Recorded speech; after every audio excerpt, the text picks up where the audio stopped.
पूरे रजब जे महीने में बल्कि सॼे साल में जॾहिं चाहियो ईसाले सवाब जे लाइ कूंडनि जो न्याज़ करे सघो था। अलबत्ता मुनासिब ई आहे त 15 रजबुल मुरज्जब ते रजब जा कूंडा कया वञनि, छो त पाण रज़ी अल्लाह तआला अन्हु जो योम उर्स आहे।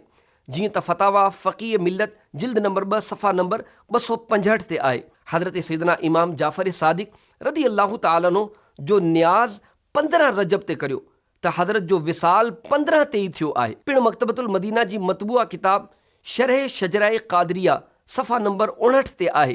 पाण रज़ी अल्लाह तआला अन्हु जिन खे 68 सालनि जी उम्र में 15 रजबुल मुरज्जब 148 हिजरी ते कंहिं शकीउल क़ल्ब यानी पत्थर दिल, संग दिल, ज़ालिम ज़हर ॾिनो, जेको पाण रज़ी अल्लाह तआला अन्हु जी शहादत जो सबबु बणियो।